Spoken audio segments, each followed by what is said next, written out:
Good morning and welcome to a brand new home for Property Matters. My name is Paul Allen and we're going to be talking about all matters property as we have done in the past elsewhere, but now on our new home on Facebook and on YouTube.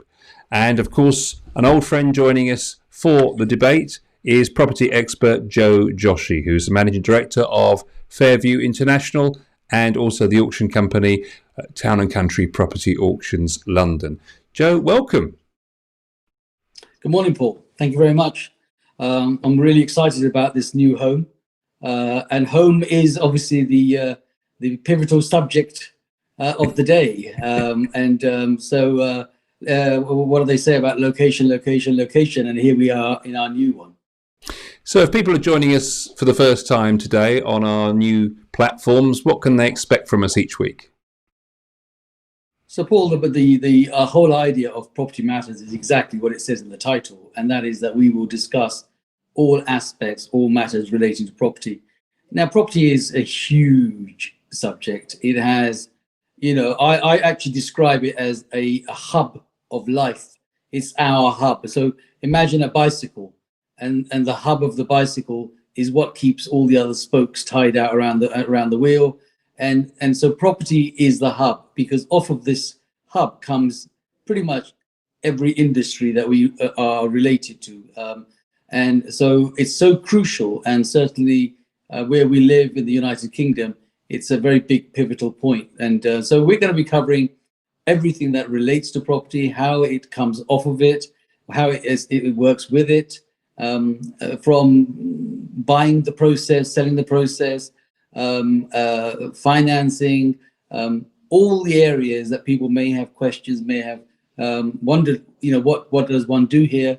I have to say that, before, with every caveat under the sun, I'm not a financial advisor or any of those routes, but 40 years worth of experience and guidance, we can guide you and put people in touch with the right people so that they are given the right advice. And an Englishman's house, of course, is his home. And to that end, we seem to be so hung up in this country about owning property, and that's the way to make money, to be successful. But yet in Europe, of course, we don't seem to see the same thing. Many more people rent in Europe, and yet they seem to have successful economies. So any thoughts about that? I think it's a hereditary thing, really, in terms of owning a property in the UK. I think one of the things that I've always pointed out to people is that we are in a limited space, and so therefore the chances are we can only go up or down. Very little can go out because of Greenbelt policy. We're an island surrounded by water. And I think those are, if you want to call it, the supply and demand factors that then actually make a property owning in the UK a little bit more special than the sprawled out Europe, where you have more space, and therefore the value doesn't hold tight in the water, if you want to put it that way. But so I think that's one of the things that really makes people say, well, actually, if I buy, and it's not just the people in this country. The people from all over the world find that they want to buy in the United Kingdom. Central London notoriously is actually bought by foreigners more than it is by our own people that live in the UK, because they find it's a safe investment if they're investing. They like the idea of City of London. They like the way that we run. What they also really like about is the security. The security aspect in the United Kingdom is amazing when you think about other countries. And I'll touch base on those aspects perhaps a bit later on. But so home ownership and owning a bit of England is far more interesting and far more profitable than perhaps a sprawl of somewhere in France in the middle of nowhere, where the communication isn't as good. And that's another thing. Communication is a big key factor. Yes, because the way that technology is changing the way we are now is meaning that people can work from anywhere. And one of the things we're going to discuss in the news shortly is the fact that people see no need any longer to stay in these big conurbations. They feel they can move out further afield. Well, I think we've been fast-tracked forward much, much quicker than we probably ever imagined. COVID-19 has been the reason for that. Now, a year ago, people were still looking at places like London and Manchester and the big cities to say, that's where it's happening. That's where the youth want to be. That's where the work is. That's where but London has become a bit of a ghost town because of this. And that has made us rethink about our strategy, about how we can, and of course, doing what we're doing here now, in our program, and the fact that most people have been able to have new things like Zoom that come along and allow people. You may remember we started with Skype. Skype was like the first in thing where you could talk to family and friends, and then came along on the iPhone, FaceTime, sort of FaceTime, and then WhatsApp came up with his bits, and here we are now with Zoom, and so yes, the world has shrunk to a point. So, and COVID has made people rethink, especially with this disease, that people think, oh, hang on, do I want to be part of this? And can I live in the country? And, so, yeah, I mean, there's a huge, when I say huge, there's a good exodus from the cities coming out now and having the good life and enjoying the country air, as supposed to be. Not that a lot of it has got country air, but it looks better than it is in the city. Well, we're going to come on to that subject a little bit later on as we talk in depth more about how the pandemic's affecting the property market. Yeah. Let's just take a look at some of the stuff in the news concerning property, because that's something we're going to want to do, is just to discuss the current issues of the day, if you like. So let's just take a quick look at something in the news. And this actually, because we've been off the air since the last shows elsewhere, we've kind of kept this story because we thought it was worth having a look at, didn't we? In the sense that Boris, when the Tory party conference online was in effect a couple of weeks ago, was talking about Generation Buy. This is the notion that, obviously, having given the stamp duty holiday, low interest rates, of course, being attractive to first-time buyers, everyone's been applying for new mortgages. But of course, suddenly the banks have taken the higher loan-to-value mortgages away, and people are struggling, even with a 10% deposit, to find a mortgage. Is this the bank's way of controlling supply and demand? You would have thought in a COVID world they'd have wanted the business. Yes, I think, Paul, the thing is, every government, every successive government that I've seen come and go, have really used the interest yardstick as the way to control and rule how people will spend and how much they can buy and so forth. So if you go back to a time where I'm sure a lot of our viewers would have remembered, the interest rate was at 15% and it's gradually come down to where it is now. And so that's one side of it, because they motivate the market by trying to keep the interest rate down and making sure that people can borrow. The other side, the flip side of that coin, is that they make it harder to meet the criteria. So lenders think that there's an influx because of the interest rate, but they want to put the brakes on slightly by saying, okay, well, we're not going to do 95% or 90% loans. We want to have a bigger deposit. And so that happens. But whichever route they take, one thing they cannot take away is the wish, the want, and the desire for, whether it's first-time buyers or new movers or international movers coming into the country, where there is a will, they will find that way to own that property. And in 40 years, I can tell you that they haven't succeeded really in stopping people wanting to buy. So they do try and balance it, but they do actually use the housing market as the yardstick in order to control whatever happens in people's lives, and you'll see that, and this 95% mortgage opportunity that Boris is talked about is primarily because he now sees that there's scope to offer a better deal for people who can't, especially first-time buyers, because as long as the system is there, they've got to get them onto the step ladder, they've got to get them up and start into that, and that is the good system that exists in this country. If you don't start at the bottom, you're not going to get to your detached house. And if you look at the way that has been designed, they are from like studio to one bedroom to two bedroom to a house, from a house to a semi-detached, from a semi-detached to, it's just a social climb, and we are part of that circle. And of course, the Bank of Mum and Dad has probably added inflationary pressure to the whole situation, in that people, as you rightly said just now, somehow find the way to pay for it all. And that often means that family money comes into it. And that, I suppose, helps to fuel the thing still further. As I said, the chances of the government ever trying to dampen people's enthusiasm of wanting and wishing to have their own home is going to be a challenge forever and a day, because it is. And the Bank of Mum and Dad has been, it's probably, I think, at one time it was almost the fourth largest bank going, because parents have got equity in properties.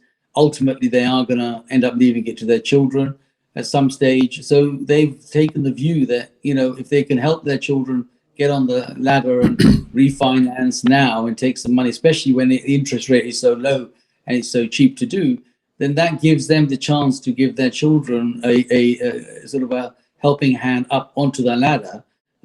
So, as I said earlier on, where there's a will, there will be a way, and people will find that. And so if banks want to have a higher percentage, then that money will come from somewhere else.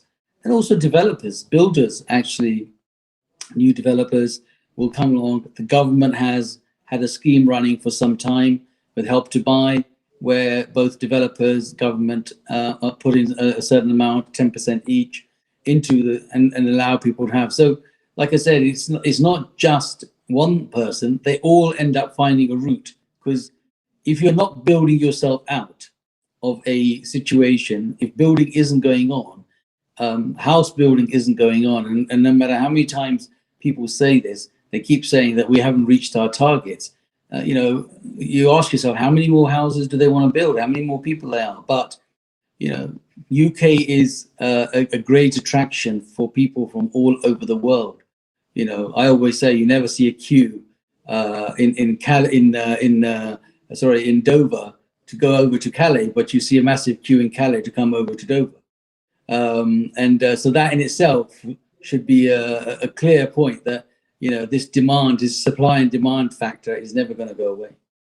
So mortgage applications in August were up 13%, and yet the share of first-time buyers fell. What do you think is going on there? I think primarily at this moment in time, the first-time buyers, if it's going down, is because the deposits is probably a more challenge, because most banks are looking for 20-25%.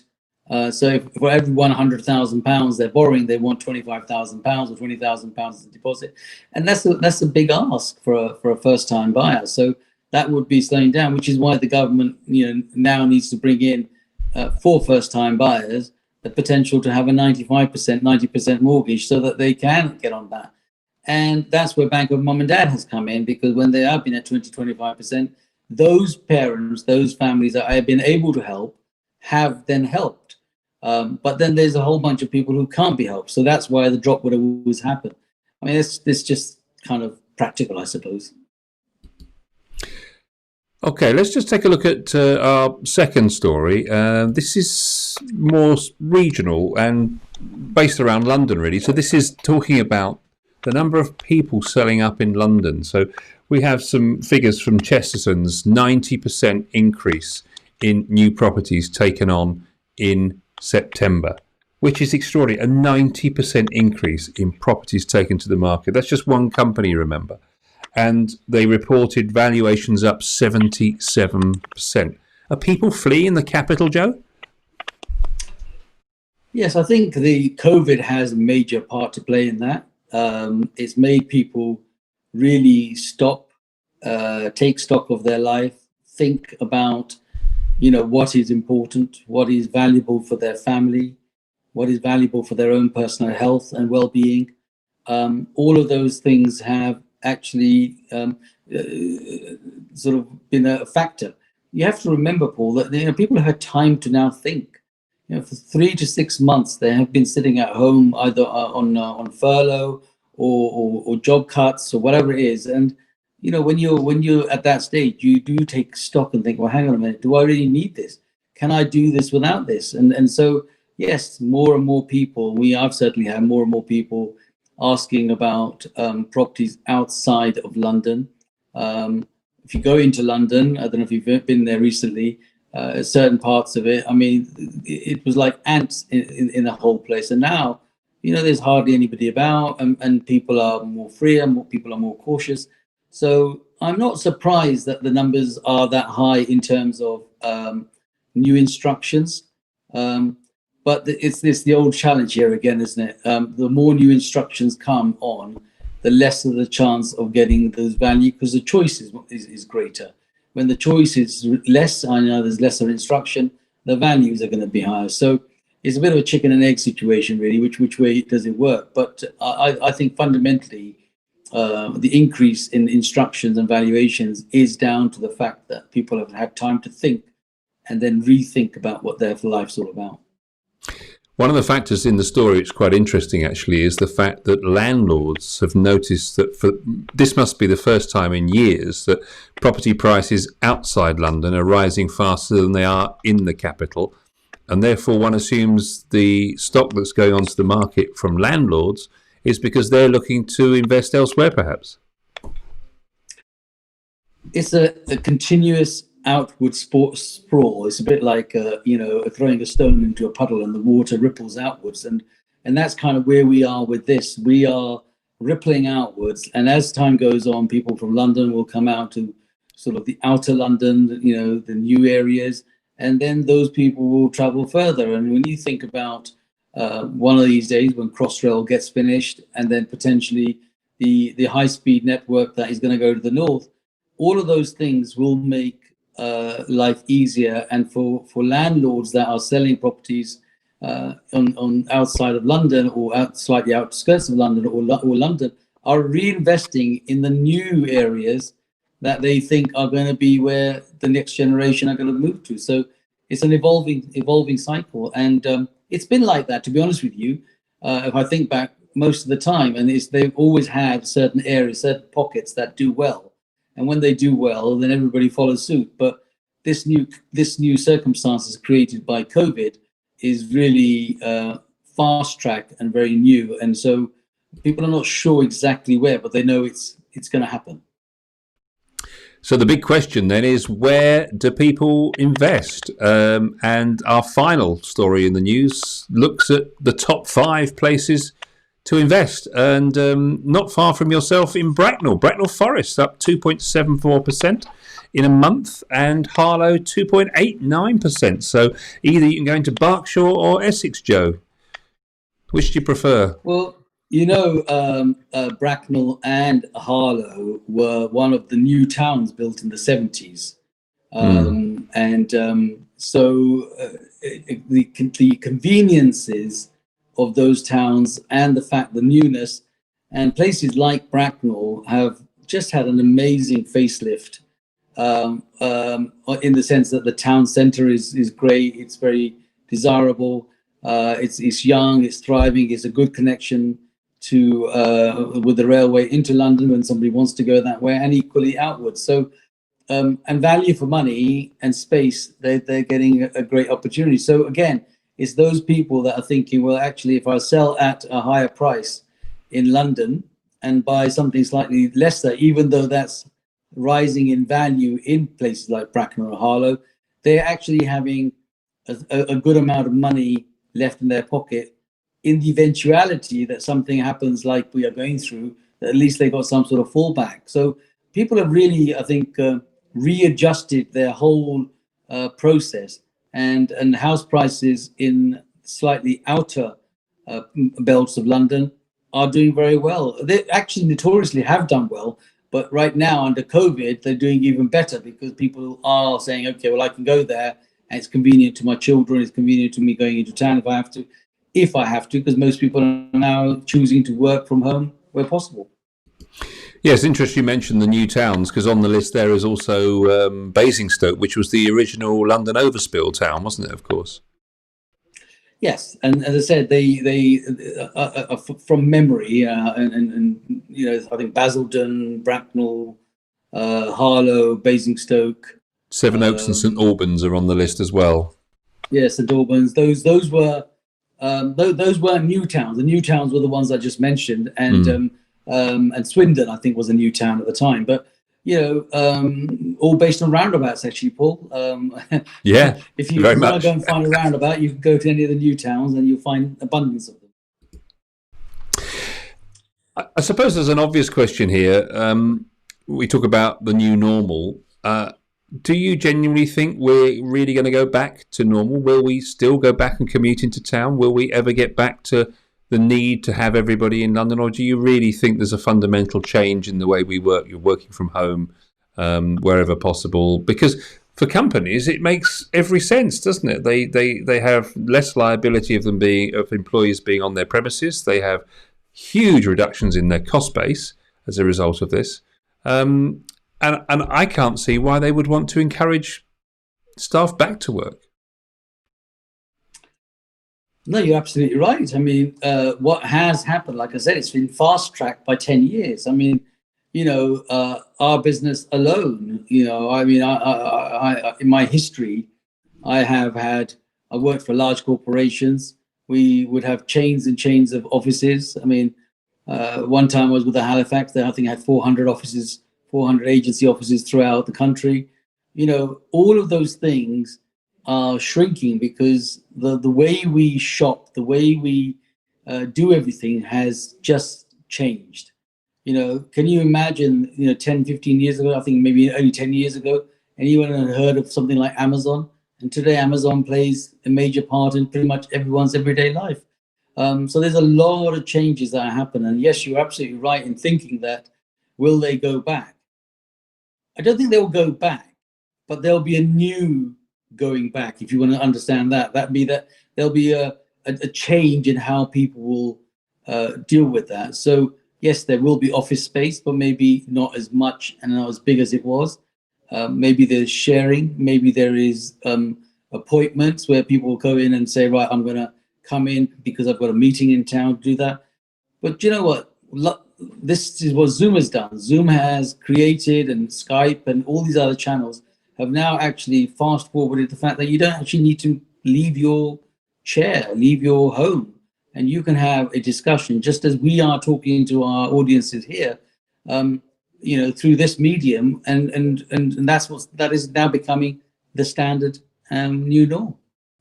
I guess it's a slightly dodgy time to be a commercial property owner, really, and having a portfolio of commercial property.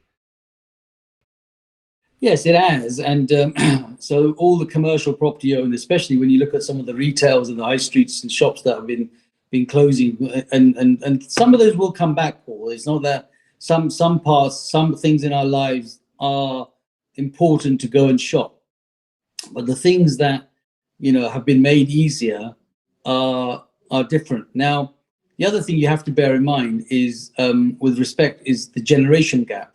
The generation that used to go out on a Saturday morning as a family shopping day back 40 odd years ago, maybe 50 years ago, 45 years ago, Saturday was a day that the family went out together, suited and booted, and shopping was an experience. It was a day out to do something like that.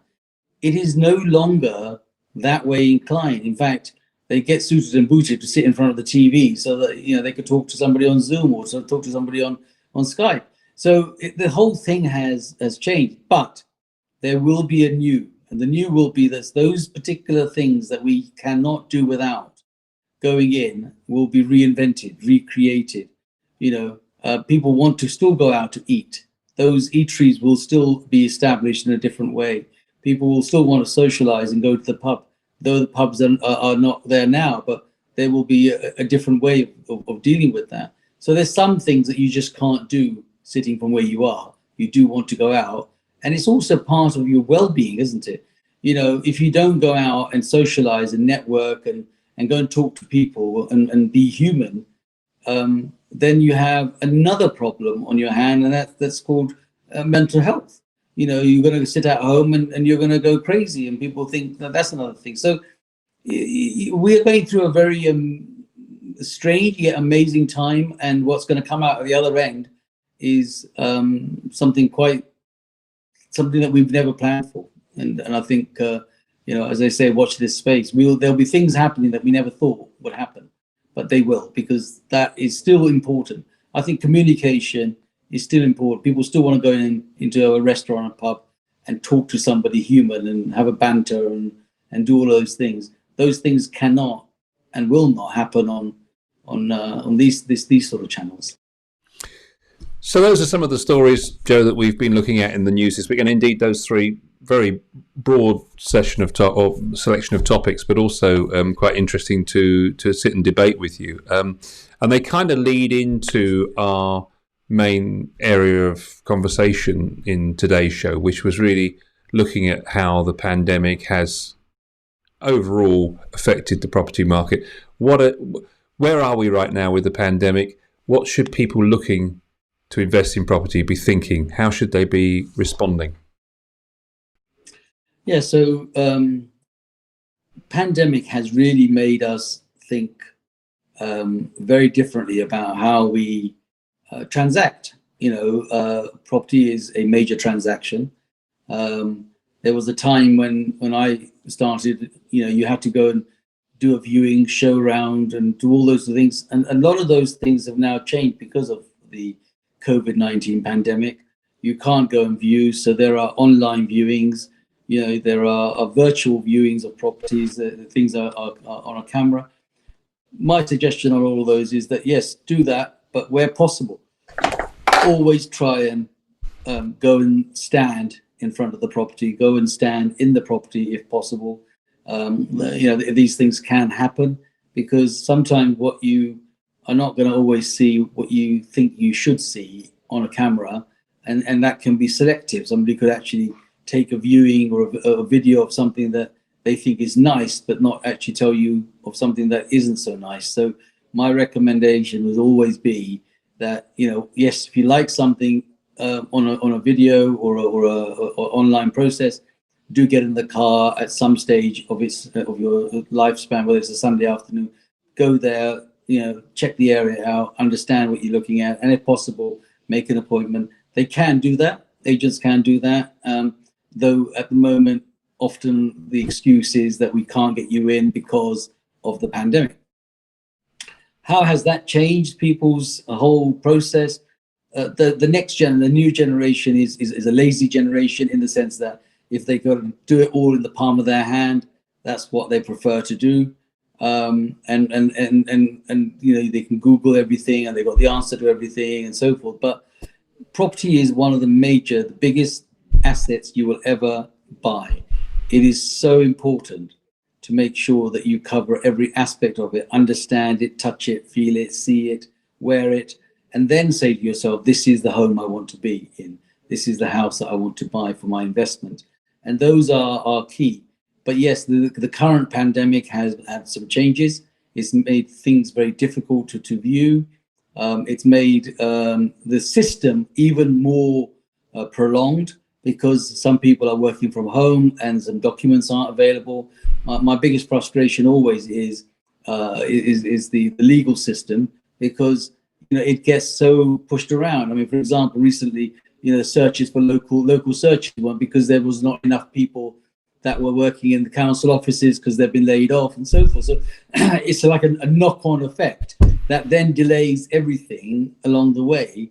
And so pandemic has actually had a adverse effect on the property market through the system, and the system itself is very, very long-winded, and sometimes people don't even understand why. Sometimes the most simplest transactions can take the longest time, primarily because it's someone else is handling it, and that someone else is not available to deal with it, and it's quite frustrating. They say that buying a house or a transaction is pretty much the second most stressful thing to death. And I sometimes can see it, but I don't know how I've managed to do 40 years and still, be enthusiastic about it. I'm just wondering, has the pandemic made the process of the negotiation any different? How is the buyer and seller's behaviour? Has that changed in any way? No, I don't think it has. I mean, the only thing it does change, Paul, is that people take advantage. So, and that happens in pretty much any market. It's not just with a pandemic.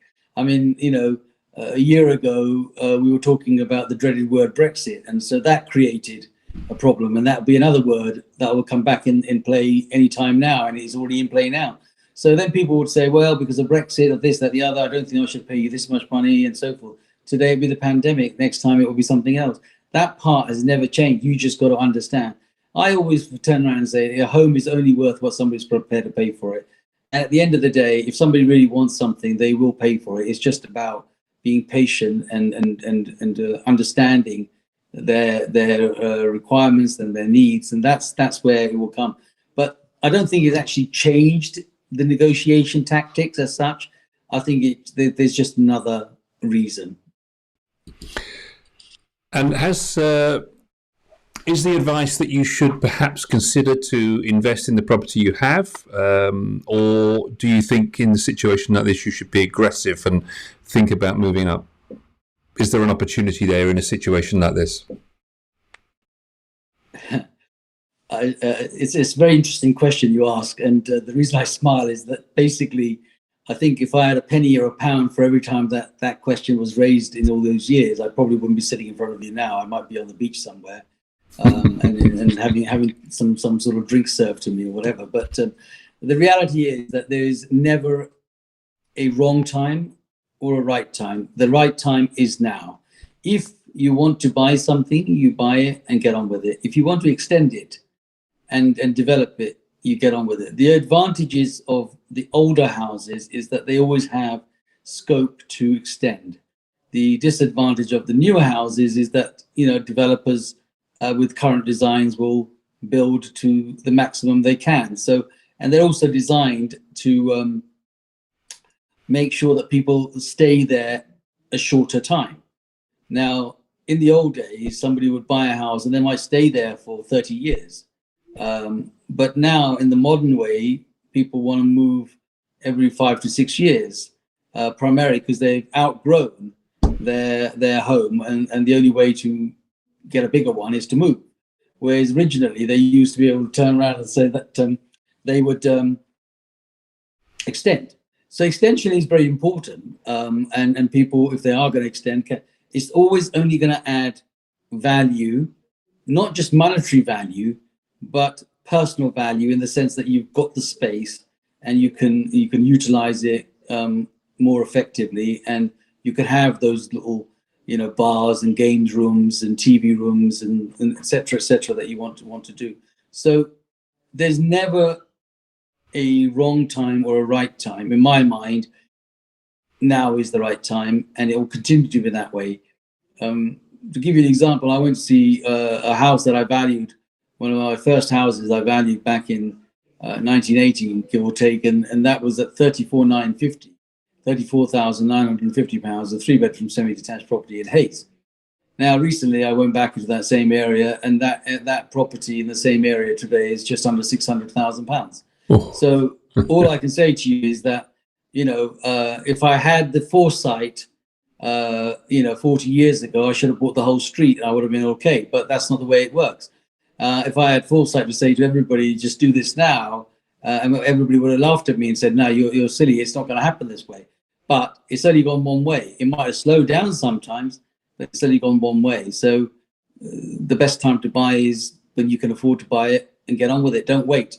Right now, Paul, I'm getting a lot of people saying to me, well, because the current circumstances, the chances are house prices are just going to tumble. I'm going to get 50% off and so forth. Dream on. That's what I say, because it's not going to happen. Get on with it. If you're going to buy something, just do what you think you want to do, because if you sit back, that ship's going to sail by, and then you'll go, I wish I had done that a year ago. And it goes back to those three magical words: if, only, and but. If I've done this, and if I've done that, if I've done this, but if that was the case, that's not the case. So, my view is, just do it. Get on with it. I'm going to put you on the spot now, because I'm going to ask you for 3 top tips for people in a pandemic. What should they be doing now if they're looking to invest in property, move on up the ladder? What are the 3 big things that you would advise? Well, I think location, obviously, without a shadow of a doubt, it's got to be right for them, especially if they're going to be working from home or using any form of public transport or even driving. Communication is very, very key in how you want to get around.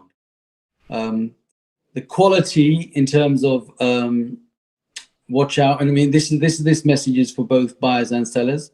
For sellers, my message would be that make sure that you present your house first class in every possible way. Actually, from the outside, more important sometimes than the inside, because when people come to buy your property and invest in it, they make their decision normally within the first 10 seconds of pulling up outside your house. And if that doesn't look attractive, the chances are it's going to be an uphill battle. And the third thing is, of course, at this moment in time in the pandemic, is make sure you do your research. Do go and visit and step outside the properties. Don't take everything for granted on the videos, because there might be things that you might miss. Okay. So we're almost out of time, believe it or not. The time's just flown by on our first show together. And I just wanted to spend a few minutes at the end talking about what people who are viewing the show today can expect in future weeks. So we mentioned at the beginning about we're going to be covering a whole range of topics, because property in itself is a huge subject area. But what sort of things can people expect? We're going to have other guests joining us, for example, aren't we? We are, and as time goes on, and obviously, first of all, thank you very much to all of those that are viewing and joined us and supported Property Matters TV. I've had a tremendous response from a lot of people that have actually signed up and subscribed. And please do subscribe to our YouTube channel, and of course, you can join me on Facebook live as well at any time. And what we will bring is knowledge, wisdom, and of course, hopefully some characters. Along that, we'll have some knowledge about how we're going to get there, what we need to do. And what I really want from the viewers is interaction by asking the questions that they've always thought, wonder what that would be. Or shall I ask that question? Or if I did this, what would happen? Any of those, it doesn't matter how ridiculous they are. We're here to try and help you guide them. We want to be an educational program in property, so that you can go away and think, you know what, it was worth listening to, it was worth partaking, it's worth getting. This is not, I'm not bringing a program to us with a specific, it's not a gardening program or a cookery program or anything like that. This is a Property Matters program. It's all matters relating to property. So even to the carpenter and the decorators, the bricklayers, these are all property related matters. And we all have had experiences of good and bad. I'm not looking to name and shame things, but I'm just looking to share the knowledge and the experiences that people have had on here. And hopefully I will translate that into something that people will find useful. We will have guests from the legal side, from the architect side, from any aspect really. I mean, especially interior design, decorating, extensions, anything that is property related. So I'll try and make it as exciting as I can in property. Well, we look forward to it very much. It's been a pleasure for this first 40 minutes. It's just flown by and we've got through it without any problems, which is the most extraordinary thing of all. So for that, we're very grateful. Thank you to everyone for watching the show this week. We hope you'll join us again next week, and we'll be announcing during the week exactly who's on the show and what we're going to be talking about. And obviously, as Joe's just said, if there's anything that you wish to tell us, to get in touch, give us any feedback, any questions for the show next week, then please don't hesitate to get in touch. You can, of course, get in touch with us via either YouTube, through the channel, or through Facebook. Thank you very much, Joe. We'll meet up again next week. Thank you.